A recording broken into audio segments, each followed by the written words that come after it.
নমস্কার, সুদীপ্তার রান্নাঘরে সকলকে স্বাগত। আজ আমি বানাবো দুধ দিয়ে পটলের এক অসাধারণ রেসিপি। তো এটা বানানোর জন্য আমি নিয়েছি পটল, দুধ, এক মশলা, টমেটো কুচি আর কাঁচা লঙ্কা। তো সবার প্রথমে আমি পটলগুলোকে লবণ, হলুদ আর সামান্য লঙ্কা গুঁড়ো দিয়ে ম্যারিনেট করে 2 মিনিট রেখে দেবো। পটলগুলো আমি 2 মুখ চিড়ে দিয়েছি আর মাঝখানেও ছুরি দিয়ে অল্প করে চিড়ে দিয়েছি, যাতে মশলাগুলো এর মধ্যে ভালোভাবে ঢুকতে পারে। তো এখানে ম্যারিনেট করা হয়ে গেছে।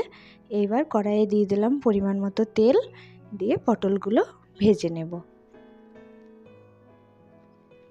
এই রেসিপিটা এমন একটা রেসিপি যে গরম ভাতে বা রুটিতে খুবই ভালো লাগবে খেতে। তো পটলগুলো আমার এখানে ভাজা হয়ে গেছে, এবার তুলে নেব।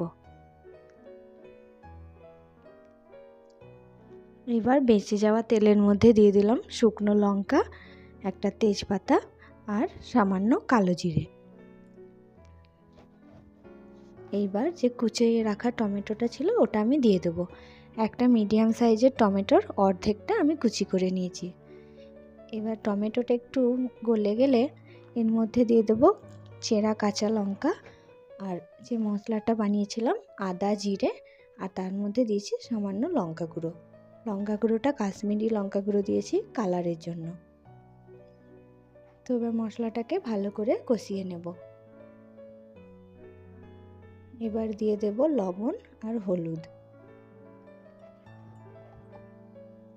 তো সব কিছু দিয়ে মশলাটা ভালো করে কষিয়ে নেব।